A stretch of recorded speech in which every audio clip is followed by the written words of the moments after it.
కాంగ్రెస్ పార్టీకి పట్టిన చీడపురుగు ఎమ్మెల్యే కోమటిరెడ్డి రాజగోపాల్ రెడ్డి అని station Ghanpur MLA Kadiyam Srihari fire అయ్యారు. అసెంబ్లీలో బడ్జెట్ పై చర్చ సందర్భంగా ఆయన మాట్లాడుతూ కాంగ్రెస్ పార్టీని నాశనం చేసిందే రాజగోపాల్ రెడ్డి అన్నారు. అలాగే సీఎం రేవంత్ రెడ్డిని పీసీసీ ప్రెసిడెంట్ గా మాట్లాడడం వేరు, సీఎం హోదాలో మాట్లాడడం వేరన్నారు. రాజగోపాల్ రెడ్డిలా సీఎం మాట్లాడడం సరికాదన్నారు. శాసనసభలో ముఖ్యమంత్రి భాష అభ్యంతరకరంగా ఉందని ఆక్షేపించారు. కాగా అసెంబ్లీ తీరుపై అసంతృప్తి వ్యక్తం చేస్తూ అసెంబ్లీ నుంచి బీఆర్ఎస్ సభ్యులు వాకౌట్ చేశారు.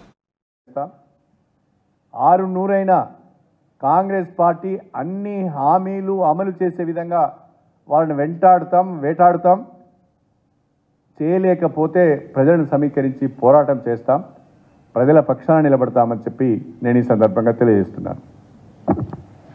చూసేలాగా కొండ సీట్లు బాధను కలిగించింది కాబట్టి మేము వాకౌట్ చేయవలసి వచ్చింది.